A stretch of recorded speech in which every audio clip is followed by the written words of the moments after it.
De manière générale, je trouve qu'ils sont quand même très bien réussis. Ça y en a perdu Rémi. Je suis désolé, mais ça... Ok, là, il est très moche. Là, on le reconnaît moins. Là. Bah oui.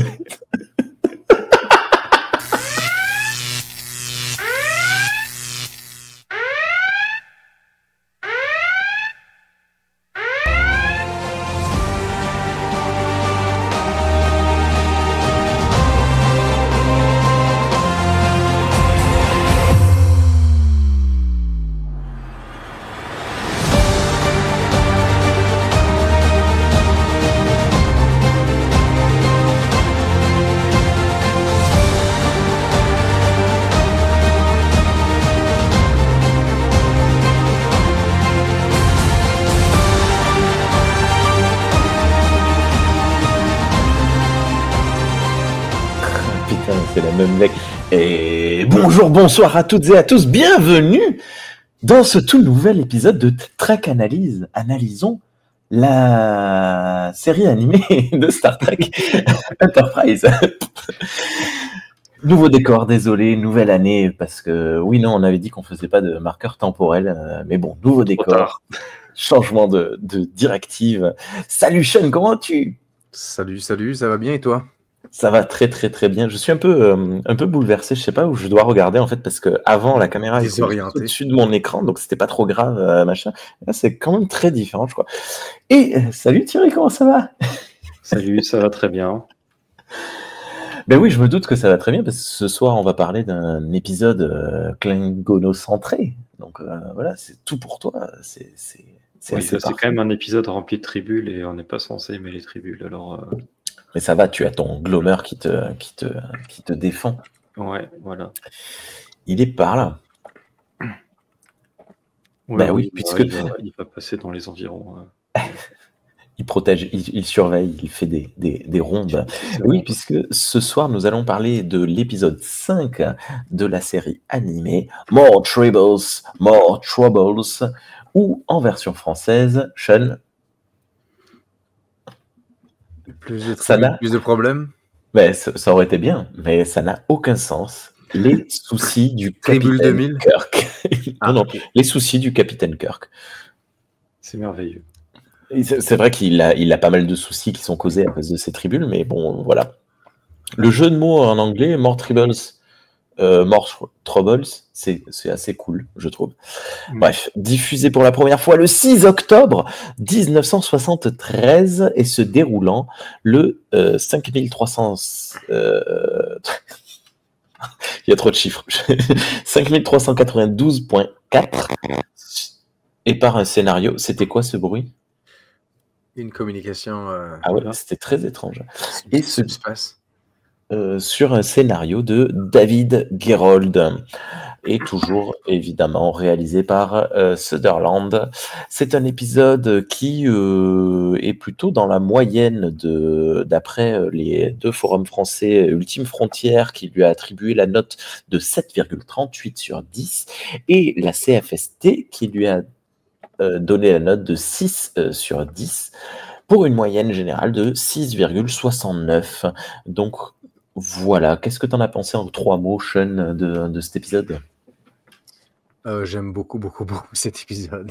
Je le connais quand même. Je l'ai re-regardé pour le re-regarder, mais je le connais quand même pas mal bien. C'est vrai? Ouais. Tu le kiffes. Et toi, Thierry? Oui, ben moi, c'est aussi un épisode que j'aime bien. Et il arrive encore à me faire rire. Voilà, je l'avais déjà revu plus tôt dans l'année, là. Et là, je l'ai revu ce soir avant l'émission pour l'avoir bien en tête. Il m'a encore fait rire. Pourtant, je l'ai vu des dizaines de fois. Et voilà. Il y a toujours des blagues, pas toutes, hein, évidemment. Il y en a que, bon, normalement, ça marche plus, mais il y en a encore qui marchent. Et voilà. Ok. Moi, je trouve qu'il est nul. tu nous lis le journal de bord? Ah oui. Ah oui, merde.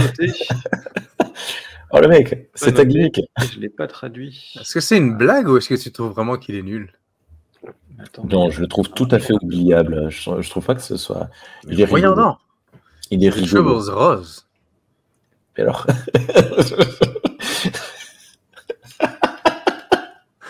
La couleur ne suffit pas à faire rire. Bon, allez, c'est bon, je l'ai. Tu vas le traduire. Tu l'as instant Je l'ai. traduite sur DeepL, je suis sûr. Pas du tout, pas du tout. Je suis sur Memory Alpha français, voilà, qui a 2 traductions différentes d'ailleurs du journal de bord. Alors, je vais prendre la première. Eh bien, nous t'écoutons. Journal du capitaine, date stellaire 5392.4. L'Enterprise a reçu la mission d'escorter 2 vaisseaux robots sur la planète Sherman, victime de mauvaises récoltes et de famine. Ce vaisseau céréalier contenant du quinto critical est nécessaire à la survie des colons. Nous changeons de cap pour enquêter sur ce qui semble être un croiseur Klingon à la poursuite d'un plus petit vaisseau. L'observation peut confirmer la rumeur que les Klingons ont une nouvelle arme de type encore inconnu. Engage. On aurait dû prendre une phrase gimmick comme ça pour la fin des journaux de bord. Est-ce que je débute ou est-ce que vous voulez dire quelque chose avant? Non. Oui, Thierry. J'ai des trucs à dire. Oui, tu as des trucs à dire, vas-y, fonce. Donc tu l'as dit, c'est l'épisode 5 et ça a été le premier épisode à être produit. Ah ouais? Ouais. D'accord. Fun fact. Voilà, donc ça aurait pu être l'épisode 1 finalement. Comme No Man Has Gone Before, qui était le premier épisode produit, mais qui a été diffusé en 3e. Ouais, voilà, c'est ça, tout à fait. C'est marrant comme ça, l'ordre de production, mais dans la plupart des séries, ça fait ça. Et toujours différent de l'ordre de diffusion. Et donc tu l'as dit. Comme nous, hein. De toute façon, nous, on a commencé par Jihad.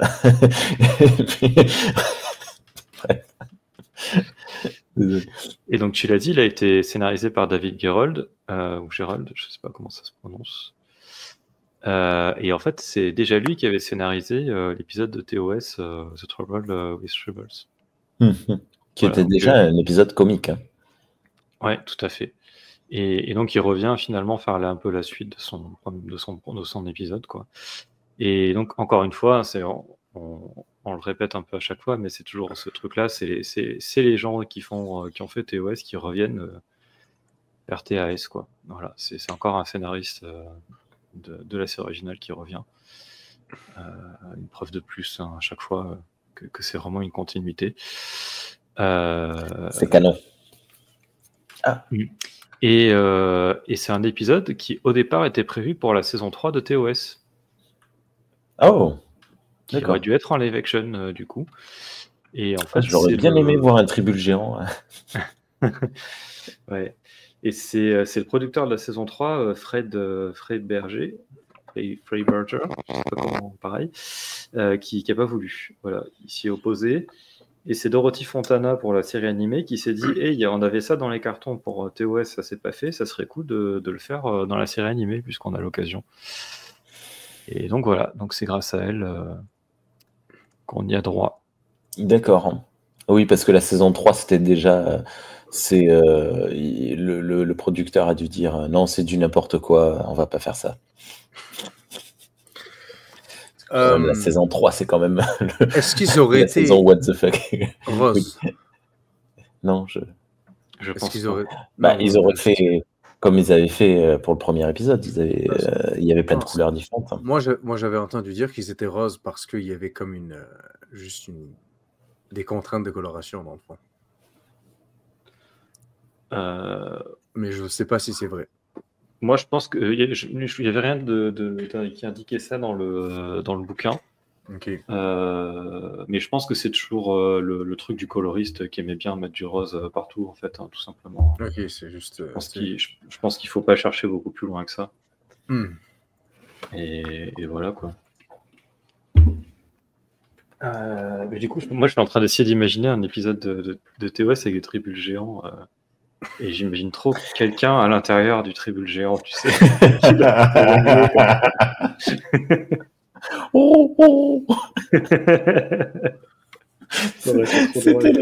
C'était les Furies avant. 30 ans plus tôt. Bref. C'est parti, scène numéro 1. J'annonce de suite un long tunnel. Désolé, je vous présente mes excuses. Nous retrouvons donc l'Enterprise dans une mission d'escortage de 2 vaisseaux d'approvisionnement.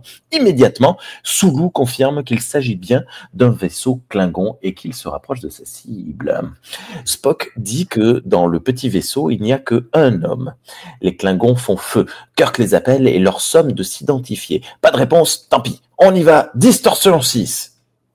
Je note que le vaisseau est trop mignon. Est-ce qu'on a un visuel? Parce que là, sur mes trucs, c'est... Ah, où elles sont inversées, mes images. Eh oui. Ah non, zut, flûte. Alors attendez, excusez-moi, je vous présente toutes mes excuses.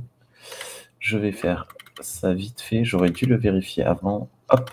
Tu fais la musique d'attente du problème technique.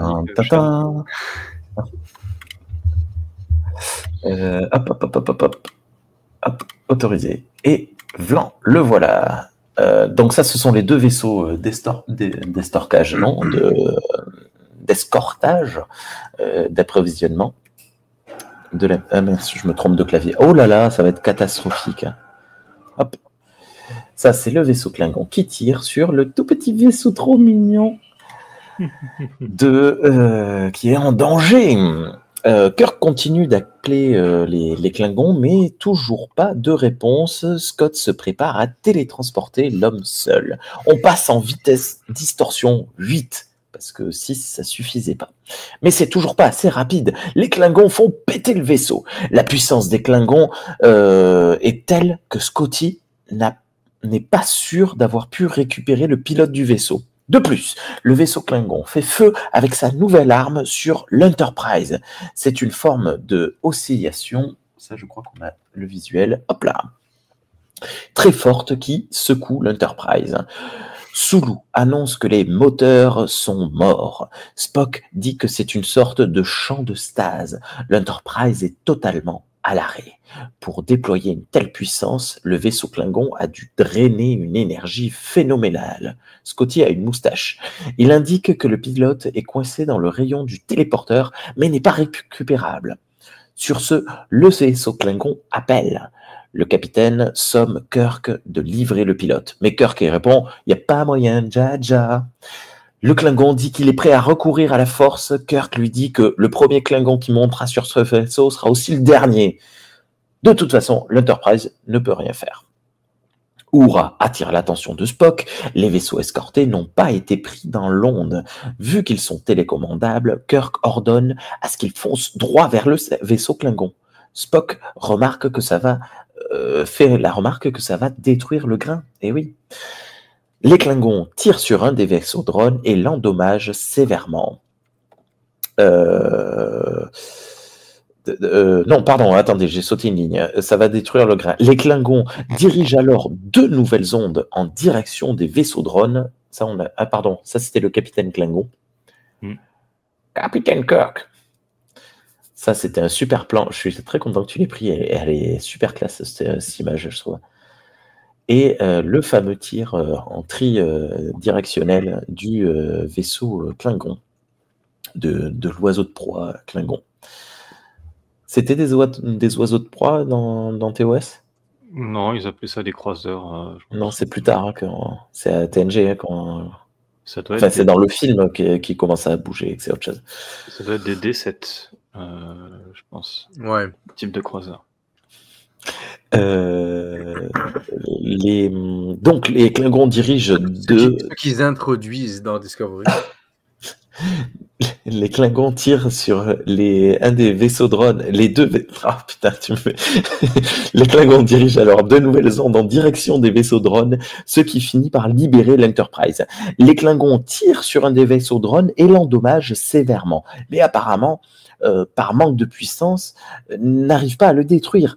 Voilà d'ailleurs que le vaisseau Klingon n'a plus d'énergie et se met à dériver. Il n'est plus apte au combat. Scotty a récupéré le pilote. Kirk et Spock se rendent en salle de téléportation.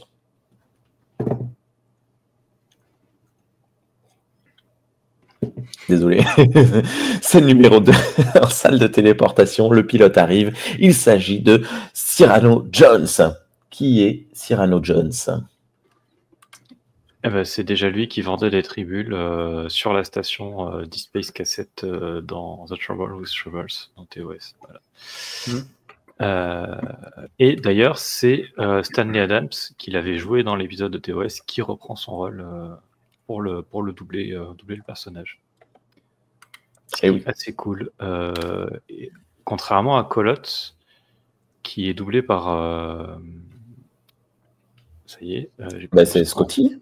Voilà, oui. Doohan. Hein. Voilà, James Doohan. Et non pas par l'acteur qui l'avait joué dans TOS. Il peut pas être partout. Ils n'avaient pas les moyens. C'était, désolé, hein, c'était un tunnel, mais il se passe beaucoup de choses et c'est en d'un seul mouvement que ça se passe. Donc c'est pour ça, j'ai tout introduit dans les 2 premières scènes, comme ça on avance quand même. Assez haletant, assez prenant. Là, on se dit, mais qu'est-ce qu'il fait, Kirk, avec il sacrifie des millions de personnes pour pouvoir sauver son Enterprise. En même temps, si les vaisseaux drones ne sont pas pilotés, est-ce qu'ils vont arriver à destination? On ne sait pas. Non, je pense pas, parce qu'ils ont l'air d'être, entre guillemets, radiocommandés par l'Enterprise. Donc, si l'Enterprise est détruite, il n'y a aucun des vaisseaux qui arrive jusqu'à la planète, quoi. Ouais. J'ai du mal à me figurer la taille de ces vaisseaux drones, en fait, parce que 2 vaisseaux, ça fait des milliards de tonnes de grains, mais ils finissent quand même par les mettre dans l'Enterprise. Donc l'Enterprise a la place pour tout porter. Non, il y a un seul des vaisseaux qui dans la cargaison dans l'Enterprise. Ouais. Mais ça fait quand même beaucoup. Enfin, je sais pas, c'est assez étrange. C'est pour ça qu'il y en a partout dans les couloirs. Oui, c'est vrai que ça reste pas dans les... Oui, c'est vrai. Les soutes de l'Enterprise sont pas assez grandes pour ça. Ouais. Hop. Bien, et Cyrano Jones, vous étiez... au moment où je... Protection. Hop. Non, c'est pas ça que je voulais faire, c'est pas que... Hop là. Voilà, c'est bon, on est protégé des tribunes. Et Cyrano Jones, quelque chose à dire sur lui? Vous étiez content de le retrouver? En plus, il arrive... Content, je sais pas. Vas-y, Sean, pardon. Non, ça n'a rien à voir. Je vais encore parler de Discovery. Mais... Oh, punaise! On a fait le choix dans Discovery de ramener Harry Mudd.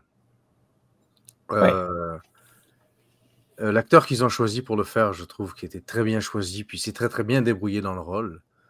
Mais est-ce que j'aurais peut-être préféré voir Cyrano Jones? Je pense, peut-être. Parce que dans le concept on va dire de fripou, là, c'est pas là, de personnage qui est un peu pirate, un peu juste... lui, il me paraît moins grave que l'autre qui vendait des humains, quoi. Genre, lui, oui, c'est un éco-terroriste ici, tu sais. Puis du terrorisme écologique, mais... c'est le contraire d'un éco-terroriste, en fait. Parce que... Ok, c'est l'inverse, oui. Il fait du terrorisme écologique, techniquement, c'est ouais. Il fait du vandalisme écologique. Mais je pense que j'aurais préféré le voir, lui... dans Discovery. Peut-être qu'il est juste moins sympathique, mais je trouve que le personnage est moins... Le problème avec Mudd, c'est qu'il a la capacité de faire beaucoup de dégâts, et je pense que dès la première fois où l'Enterprise le croise, enfin, il n'aurait jamais dû... la Fédération n'aurait... Enfin, je vois mal comment la Fédération peut le laisser s'échapper à plusieurs reprises, puisqu'on le retrouve aussi dans TOS, dans TAS. Enfin, c'est quand même une personne très très dangereuse et très problématique, et donc je comprends pas qu'on n'ait pas réussi à le bloquer. Sinon, non, moi j'ai honnêtement, est-ce que j'aime Cyrano Jones particulièrement? Pas vraiment. J'aime juste les aventures qui le suivent dans le fond. J'aime ce qu'il apporte. Il apporte des trucs. C'est un homme à chat. Ok. Pourquoi l'avoir téléporté avec ses tribules? Parce que Scotty, il choisit quand même, il s'est filtré. Visiblement, là, vu comme il a galéré pour réussir à le téléporter, je suis pas sûr qu'il ait vraiment choisi. Il a dû prendre toute forme organique autour de lui. Ouais, je pense que c'est ça, hein, il n'a pas pris le temps de cibler.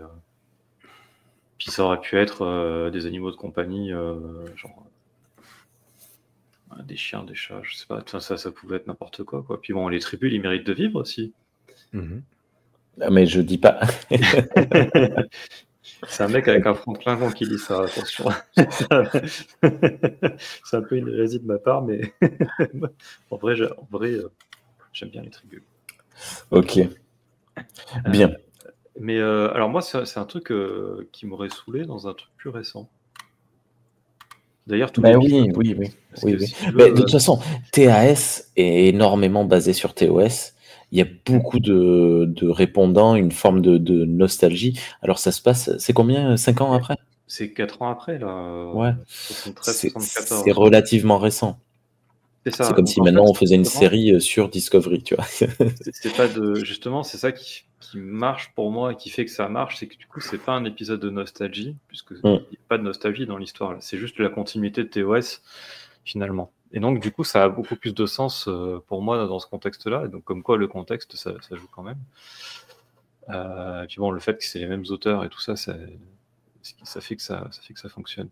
Et c'est marrant parce que quand la nouvelle génération et dans les premières saisons de la nouvelle génération, ce qu'il leur a beaucoup reproché, c'est de faire des sortes de remakes d'épisodes de TOS à leur manière. Et celui-là, c'est en même temps une suite, et en même temps, il y a quand même un côté remake de l'épisode de TOS.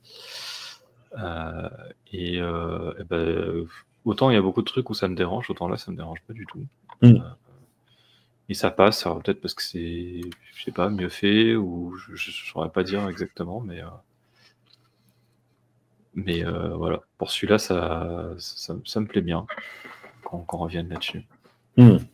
Et pendant très longtemps, parce qu'il a fallu attendre Deep Space Nine pour qu'on revoie des tribunes, pendant très longtemps, c'était un des 2 seuls épisodes sur les tribunes, quoi. Ça me fait toujours...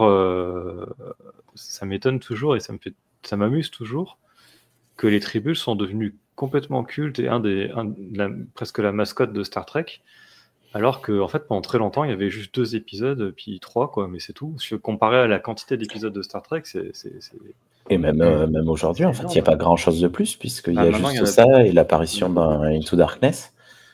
Ah non, il y en a eu dans... On les voit dans Discovery, on les voit dans un Short Trek.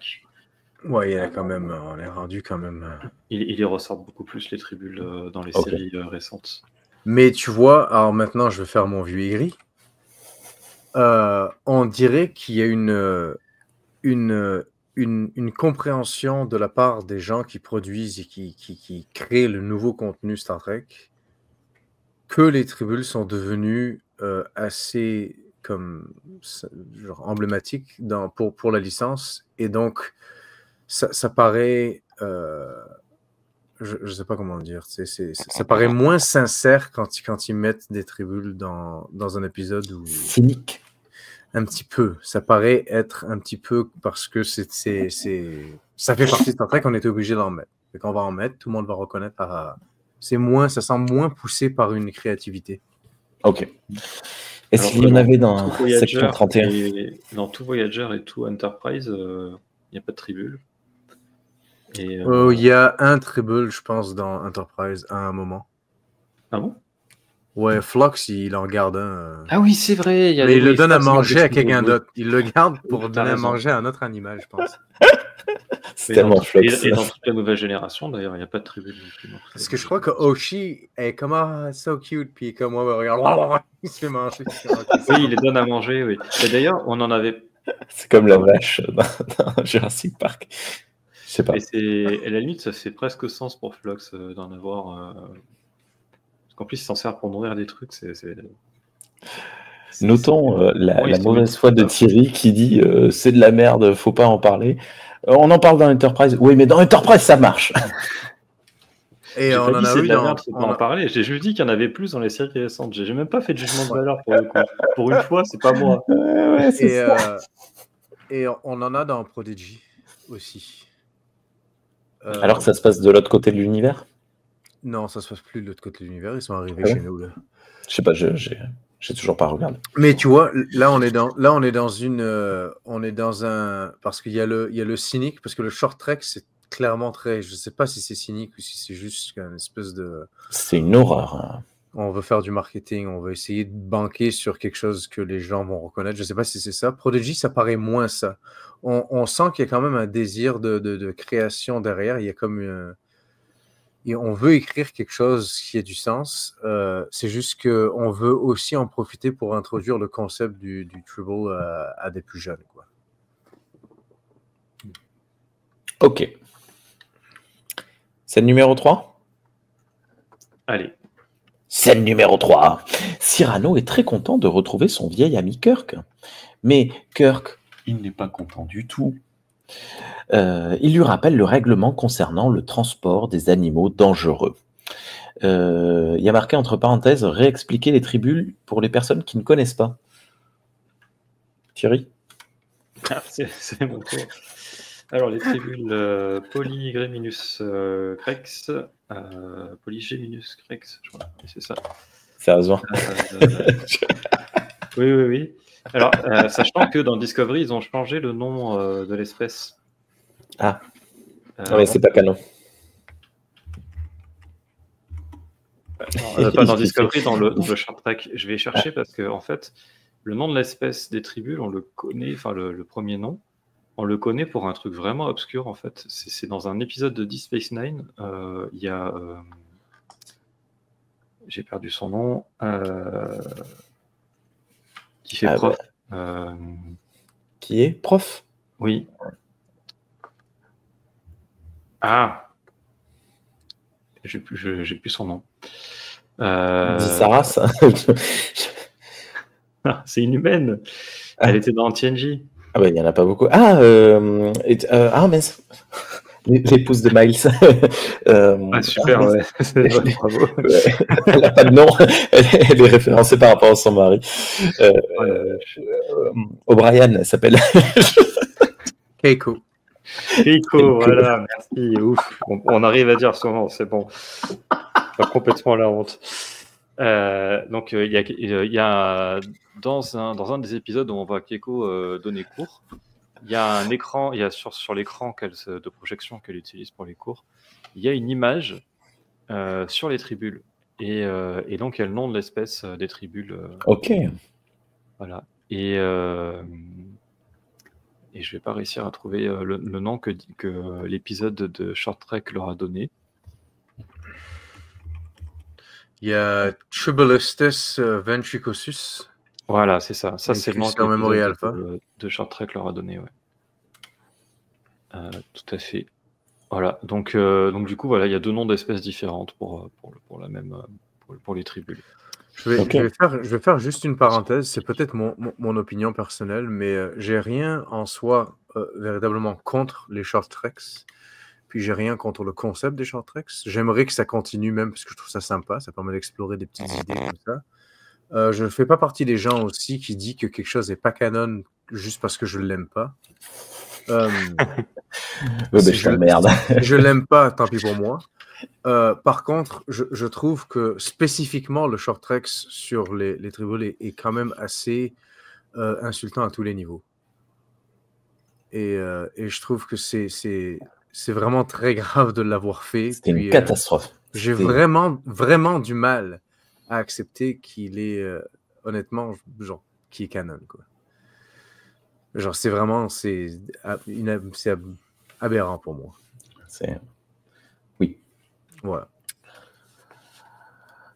Je sais pas ce que tu en penses. Je sais pas si tu l'avais vu, Thierry, ou pas. Non, mais je suis d'accord avec toi. Voilà. Mais je vais pas en rajouter, sinon Rémi va encore dire que je suis de mauvaise foi. C'est un non. Ah non, mais là, pour le coup, concernant les short treks de manière générale, mais celui-là en particulier, il n'y a pas de problème. Vous pouvez bitcher. Mais les short treks, c'était une bonne idée en soi. Ça n'avait pas si mal démarré, mais bon, bref. Du coup, on n'a pas expliqué comment ça fonctionne un tribule, Thierry, en 3 mots, s'il te plaît. C'est une espèce qui, en fait, on ne sait pas trop par où ils mangent, mais on suppose qu'ils ont une bouche. Et donc, c'est des boules de poils qui, en fait, la majeure partie de leur organisme est dédiée à la reproduction. C'est une espèce d'énorme utérus poilu avec un petit peu d'estomac pour manger parce qu'il faut bien manger. Et en fait, ils se reproduisent très très vite. Voilà, ils naissent déjà en sein de futurs tribules et voilà, et ça se multiplie à toute vitesse et c'est ça le problème en fait, parce que sinon à part ça, ils ont un ronronnement mignon, ils ont un cri énervé quand ils croisent des Klingons parce qu'ils ne supportent pas la présence des Klingons. Voilà. Ils peuvent pas leur faire grand mal puisque c'est des boules de poils, ils ont pas de pattes, ils ont pas de griffes, ils ont pas de dents visiblement, donc voilà. Mais ils ont peur de tout ce qui est mignon. Ils ont quand même gagné la guerre contre les Klingons. C'est vrai qu'ils ont abandonné une planète. Cyrano explique que ce sont de nouveaux tribules, pas de panique. Ceci, hop là. Ah mince, je l'ai montré trop tôt. Bon, tant pis. Attends. Cyrano explique que ce sont de nouveaux tribules qui ne se reproduisent pas. Il les a modifiés génétiquement. De plus, maintenant, il a dans sa poche un Glomer. C'est un prédateur des tribules. Sean, il est content. Il est content. On zoome sur moi. J'adore les Glomers. Je les ai quelque part emballés, mais j'ai 3 tribules. J'ai un marron, un beige et un rose, parce qu'il me fallait aussi un rose. Et j'ai le Glomer qui vient avec. Et je peux fourrer les 3 dedans. Je peux les 3? Wow, il est énorme. Je pense, 2 si je force bien. Je pense que je peux mettre les 3, honnêtement. Il y a de moi, la place. Je peux rentrer qu'un dedans, moi, dans le mien. Ah ouais? J'ai peut-être des tribules trop gros, je sais pas. Ouais, mais parce que j'ai pas des gros. J'ai quand même c'est des petites boules quand même, là, c'est des petits machins. Là. Ça t'appuie bien dedans, mais tu peux les rentrer dedans. Vous vous rendez compte quand même que... J'adore le Glomer. Enfin, le concept de jouer tribule, je suis désolé, mais c'est peut-être l'une des plus grosses arnaques. Tu prends une boule de poil, tu marques tribule Star Trek, et c'est bon. Tu le vends 500 balles. Vous vous rendez compte que vous avez acheté ça? Tu peux acheter un bonnet à ta femme, puis enlever la boule qui est dessus. Puis, voilà, et tu marques Star Trek dessus, et c'est bon. Alors, ça coûte pas 500 balles. Et ceux que j'ai, moi, j'en ai 3 qui sont électroniques. Qui réagissent et qui vibrent et qui ronronnent quand on fait du bruit. Oh, qu'il était beau! Donc c'est pas juste un pompon, quoi. Et j'en ai qui sont fourrés, qui sont faits maison. C'est pas moi qui ai fait, mais des copains cosplayers sur une convention, et ça m'a coûté, je sais plus, 2 €, quoi. Waouh! Ok, si je pouvais avoir des tribules à 2 €, je pense que j'en aurais beaucoup trop chez moi. Pour être franc, dans le bureau, je pense que ce serait la panique quand tu arriverais ici. Ah mon Dieu! J'ai une connaissance qui s'est trouvé de la fourrure pas chère. Et qui a passé assez longtemps, et il continue à le faire d'ailleurs, même en convention. Il les cousait. Il coupait plein de patrons, puis après il les cousait au fur et à mesure, et du coup il avait plein de tribules. Et je suis désolé si vous entendez des bruits de tension de temps en temps, de l'arsène. C'est pas du Larsen, c'est de la tension. Je sais pas d'où ça vient. Je vais essayer de faire en sorte que ça n'arrive plus dans les prochains épisodes. Je pense qu'il n'y a que toi qui les entends. Moi, je les entends. Non, Sean aussi. Ah, tu les entends? Ah, ok. Ouais. Et donc, si on est plusieurs, c'est que c'est pas que dans le son. Et donc, le Glomer, donc, je suis content qu'on arrive à cet épisode parce que ça fait depuis un moment que j'en ai un qui se promène chez moi dans la webcam. Et du coup, maintenant, vous découvrez ce que c'est. Voilà. C'est un truc orange. C'est indescriptible. Bref. Donc, c'est pas clair si c'est un prédateur naturel ou si c'est un prédateur qu'il a trouvé plus tard. Est-ce que ça vient de la même planète? Moi, je l'ai compris qu'il l'avait créé même. Ouais, j'ai compris que c'était lui qui l'avait créé génétiquement. Ah non, c'est les Klingons. Pour moi, c'est les Klingons qui l'ont créé génétiquement. Je me souviens plus, mais ça a été créé, quoi. Moi, c'est pas... toi, tu penses que eux, ils ont créé ça, lui, il l'a volé. Ouais, c'est ça. C'est pour ça qu'ils veulent le récupérer. Ah, ça, le volet, oui, c'est vrai. C'est ça. Pardon, j'ai dit une bêtise. Et donc, Cyrano, que- par contre, ne dit rien des Klingons, qui le pourchassaient. Lorsqu'on lui demande, il répond simplement « Ils ont mauvais tempérament ». Kirk et Spock ne sont pas dupes. Qu'a-t-il fait? Cyrano avoue avoir vendu des tribules aux Klingons. Kirk le confie le temps de sa mission, puis le remettra aux autorités. Il le confine, pas il le confie. Si j'oublie des lettres, forcément, ça ne veut plus rien dire. Désolé, je t'ai coupé, Thierry, t'allais dire un truc.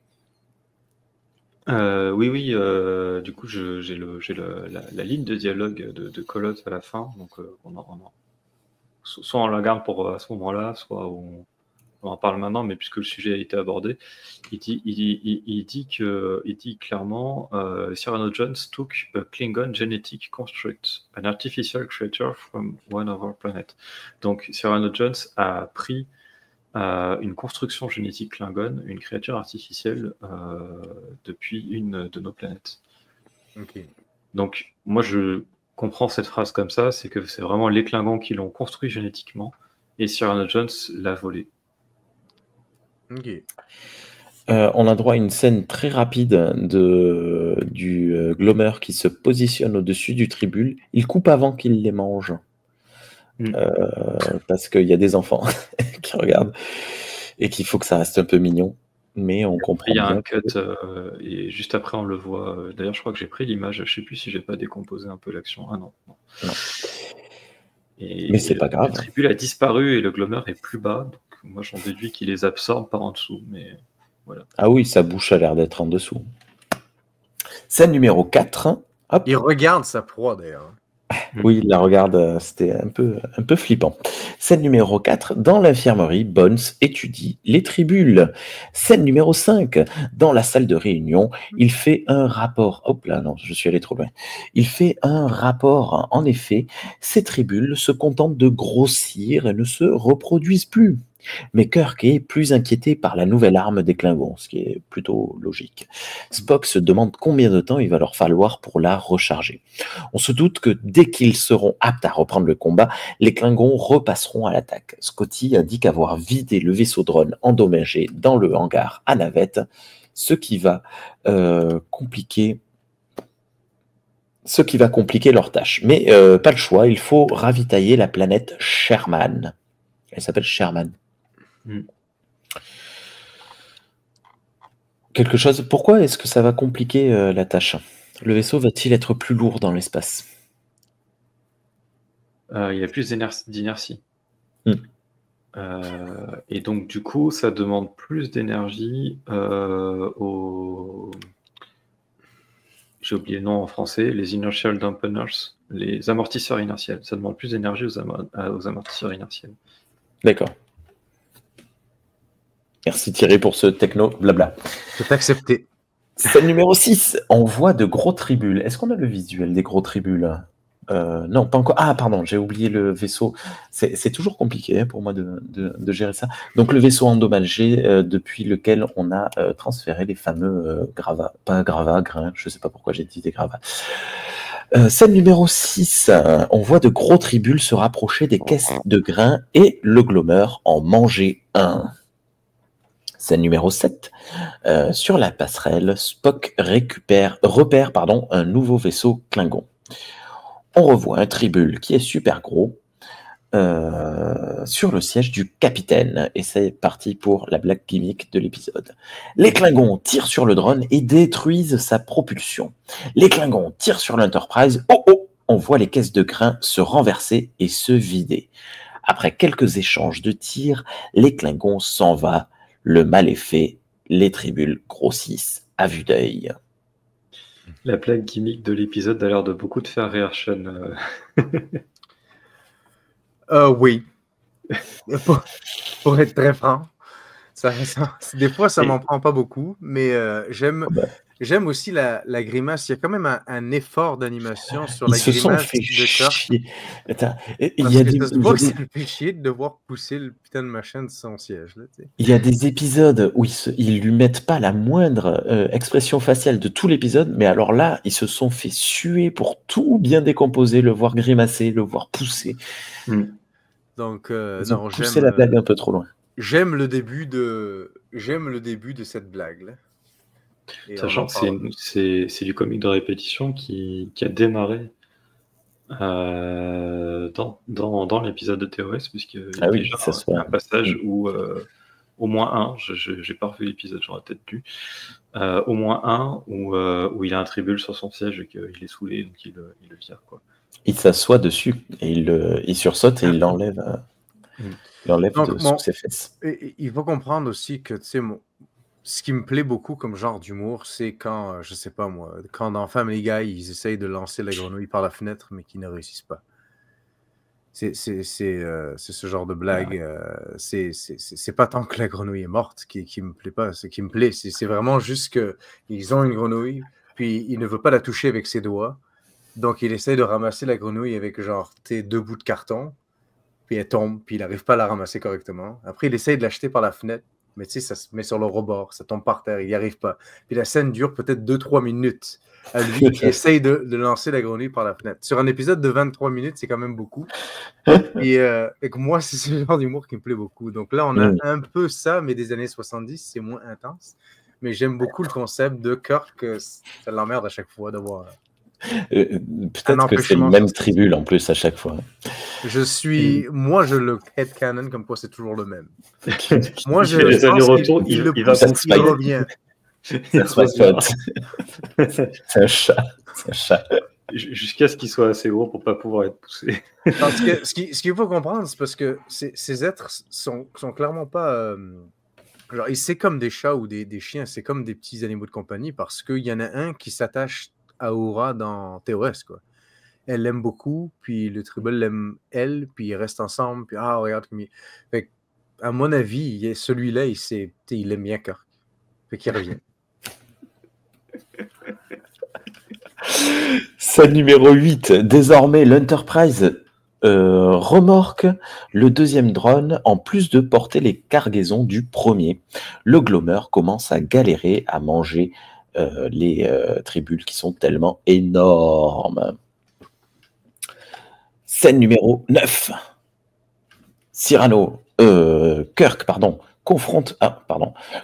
Kirk confronte Cyrano. Les tribules mangent énormément et grossissent énormément. Est-ce là ce que les Klingons accusaient d'éco-sabotage? Les Klingons rappliquent. On relâche le drone et on se prépare au combat. Coupure pub. Et oui, ils ont prévu les coupures pub dans le dessin animé. Scène numéro 10. Le combat tourne court. L'Enterprise tire une torpille, mais le vaisseau Klingon utilise son arme secrète immédiatement. Ils appellent « Donnez-nous le pilote !» Non. Scène numéro 11. À bord du vaisseau Klingon, le capitaine ordonne le plan d'abordage C. En même temps, sur l'Enterprise, Kirk ordonne le plan de défense d'urgence B. C'est un petit peu répétitif. Ça aussi, t'aimes bien? Non. Non. C'est très étrange. On attaque. Franchement, j'avais même pas fait gaffe à cette histoire. C'est un peu surprenant. Ouais. Les Klingons s'approchent. Au moment d'ouvrir la porte, oh mon Dieu, des tribules géants partout. Et on n'a pas de capture d'écran. Je crois. Oui, non, c'est ça. En fait, j'ai raté les blagues. Je suis désolé. Du coup, voilà. Donc, en fait, tout ce temps, en fait, on a eu Kirk qui s'est battu 3 fois de plus contre le tribule au point d'abandonner son combat. C'est vrai qu'il galère, le pauvre. Alors, je sais pas si tu voulais les montrer, les captures d'écran, moi là, on les voit pas. Allez, vous pouvez pas me le dire plus tôt? Ben, j'avais pas réalisé que tu pensais les montrer, en fait, donc... Je galère trop. Donc là maintenant, on peut tous bien voir ce que je voulais dire quand je parlais des expressions faciales. Il y a comme regarde, là, il y a une grimace que l'on n'a pas vue jusqu'à maintenant, je pense, dans la série. Il a l'air même jeune et joufflu. Young Kirk. Et là, il est très moche. mais il y met de l'effort, quoi, tu sais. Par contre, ils ont bien dessiné ses muscles. Ils ont bien noté qu'il était... Il faut des muscles pour pousser la grosse boule rose. Bon, j'abandonne. Donc là, est-ce que c'est ce moment-là où il y a la blague? Ouais, je pense que c'est ça, où vraiment la blague qui marche pour moi, c'est I think I'll stand. Moi, ça marche. On a assisté à Kirk qui pousse son truc, puis là, c'est comme non, I think I'll stand. C'est beau.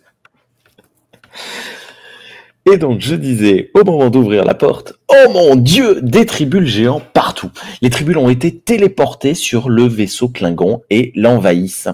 Acculé, le capitaine Klingon finit par avouer, ce n'est pas Cyrano Jones qui nous intéresse, c'est le Glomer. Ce sont les Klingons qui l'ont créé et il va servir à empêcher l'invasion de la planète des Klingons. Cela fait un petit peu rire Kirk, mais il consent à expédier le Glomer. Chose faite sous les protestations de Cyrano Jones qui nous parle de loi sauvage de l'espace. On peut parler de la loi sauvage de l'espace ? La loi sauvage de l'espace. Ouais, il dit non, d'après la loi sauvage de l'espace, il m'appartient. Ah, mais non, oh là là, waouh, c'est chaud comme traduction ça. Je sais pas si c'était les sous-titres. C'est salvage. Oui, c'est salvage, c'est les lois de... C'est pas savage, c'est salvage. Comment on dirait? Ben de récupération. Ouais, c'est ça, ouais, les lois de récupération spéciale. Dans le fond, c'est des scavengers. Oui, il trouve quelque chose, donc ça lui appartient. Dans le fond. Ouais, c'est ça. C'est un peu comme les trucs de la marine. Si tu trouves un bateau abandonné au milieu de la mer, il t'appartient. Est-ce que ça s'applique à des êtres vivants? Bah, du coup. Surtout qu'il l'a volé en plus. Je pense pas, et ça s'applique pas sur une planète de toute façon. Donc, Ok. Bon, ben merci pour cette précision. Mais du coup, il y a pendant la communication entre Colosse et Kirk, il y a la blague qui me fait rire à chaque fois. C'est ça, voilà. C'est le tribule qui passe derrière lui, alors qu'il n'est pas encore au courant que son vaisseau est envahi de tribules. Et tu vois le tribule qui passe tranquillement derrière. Que lui, il est super sérieux. Il a son sourire victorieux, tu sais, genre non mais c'est vous qui est énorme en plus. Là. Et voilà. C'est ça. Ils ont faux peu. Eh oui, c'est un petit détail. Hein, ouais, c'est drôle. C'est toi qui es pas drôle. Moi, ce qui me fait rire, c'est ça. On est deux à rire. Fait que, tu sais, nous, on a raison. Oui, je suis pas en majorité, c'est vrai. Dites-nous en commentaire si ces blagues vous font rire. C'est ça, voilà. Exactement. On dirait des grosses barbes à papa. Oui, avec la couleur. Ouais, rose comme ça. C'est la plaque des barbes à papa géantes. Ça ferait un bon nom de film. De l'espace. Oui, de l'espace. Scène numéro 12. Une fois le Glomer téléporté, les Klingons se retirent. En conclusion, leur nouvelle arme n'est pas si redoutable, elle consomme trop d'énergie, alors que les tribules sont bien plus dangereux. Sur le vaisseau Klingon, le capitaine est tout content, le Glomer va tuer les tribules, sauf que les tribules sont désormais immenses. Le Glomer lui-même a peur et s'enfuit en les voyant. Les Klingons tirent sur les tribules qui explosent et se multiplient en milliers de tribules. Ce qui est une... Pardon, là pour le coup.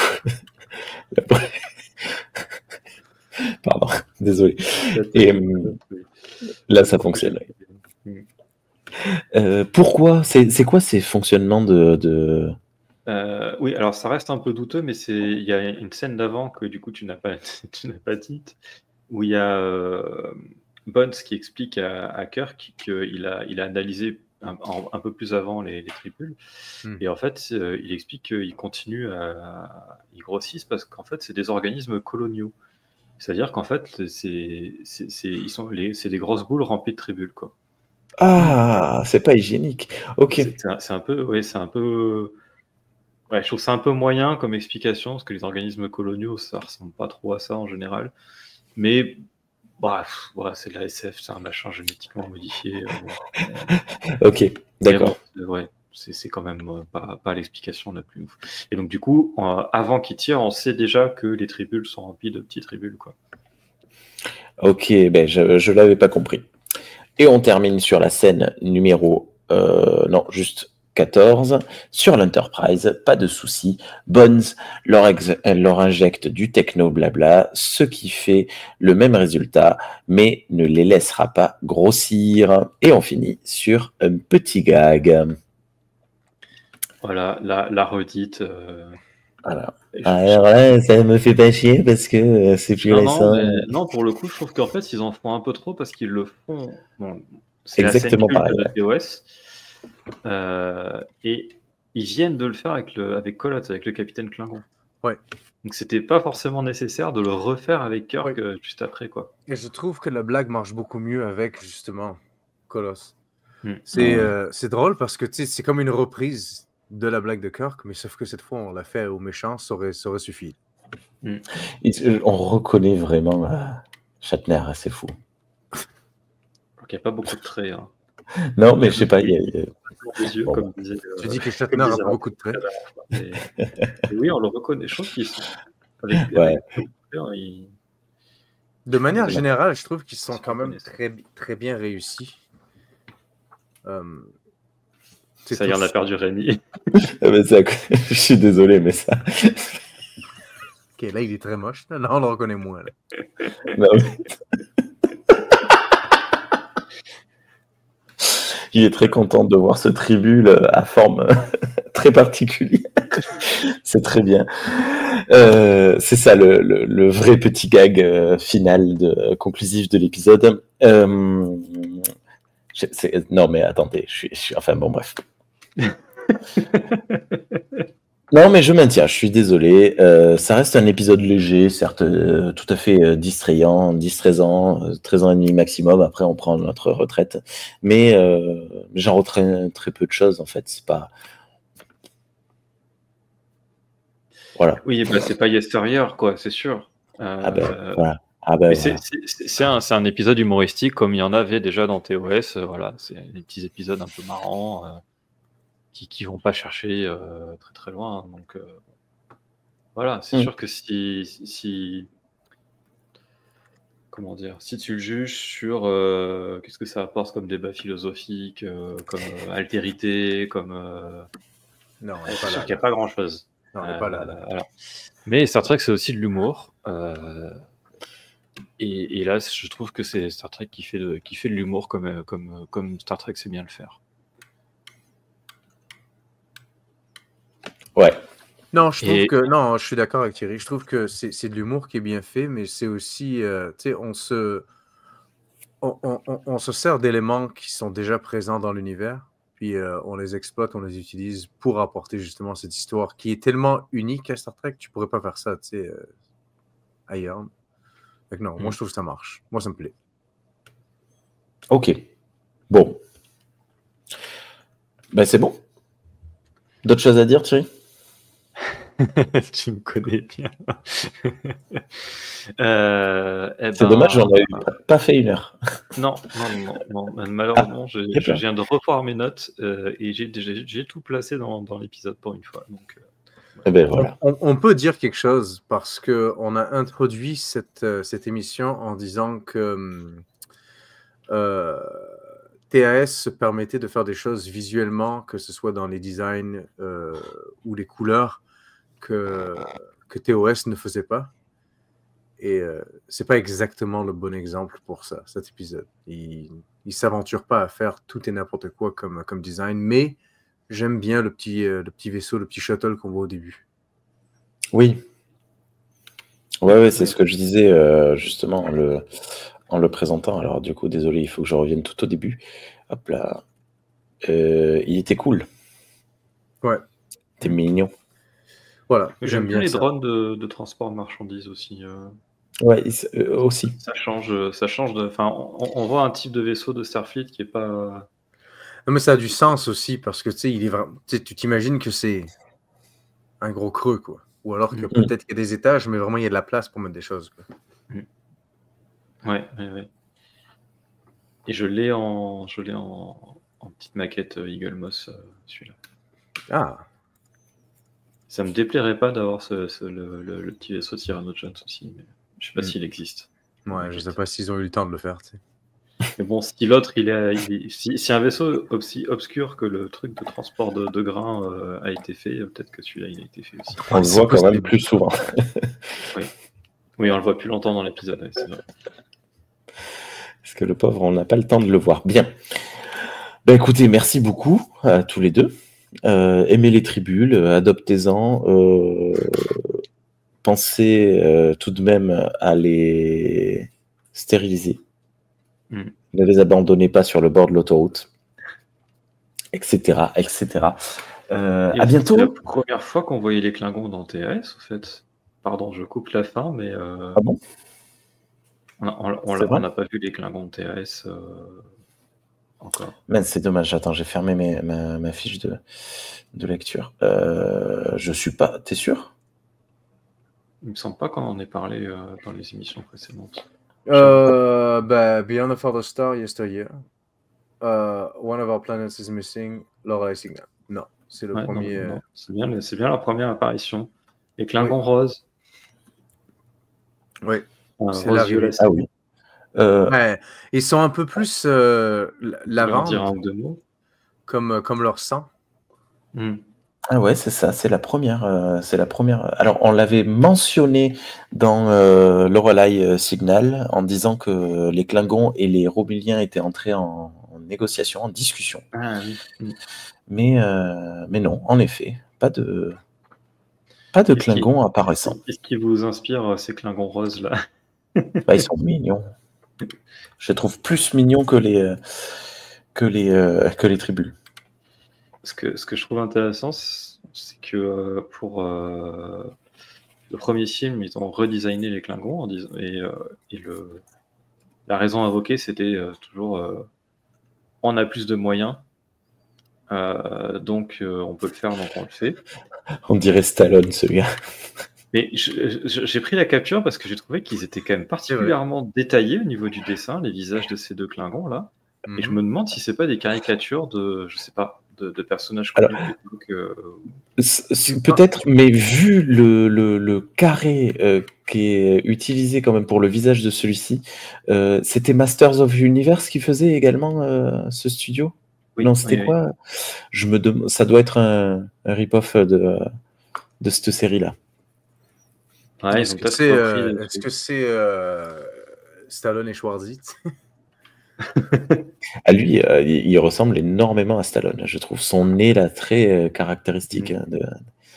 Bref, dites-le nous dans les commentaires. Mais du coup, oui, donc du coup là où je voulais en venir, c'est que là, les moyens pour l'apparence des Klingons, c'était pas du tout un problème. Et ils ont quand même gardé l'apparence des Klingons de TOS. Voilà, je sais pas trop quoi faire de cette info, mais parce qu'en fait c'est le même design, ils ont juste changé les couleurs, quoi, mais sinon c'est les mêmes. Ouais. Ok. C'est marrant qu'on n'ait pas eu dans Deep Space Nine. J'aime quasiment tous les Klingons. Quasiment. Ça veut dire quoi? Il y en a, c'est lequel que t'aimes pas? C'est des xénomorphes, ceux qui ont le crâne trop long. Ah d'accord. Ah oui, non, d'accord. Je croyais dans cet épisode. Non, dans cet épisode, je les aime tous. Ils sont tous sympathiques. Ok. Fort bien. Bon, eh bien, écoutez, on se retrouve très bientôt pour la suite. La suite qui, je l'annonce, va voir un combat entre les deux forums, entre l'Ultime Frontière, qui a très mal noté le prochain épisode, et la communauté francophone de Star Trek, qui a très bien noté le prochain épisode. Et d'ailleurs, nous aussi, on va se battre entre nous. Je me souviens plus quel épisode. Il y aura peut-être la fin de Trek Analyse, parce qu'on se sera fâché en débattant autour de celui-là. Voilà. Ah, il nous faut un nouveau générique, au fait, hein, Thierry. T'as du boulot.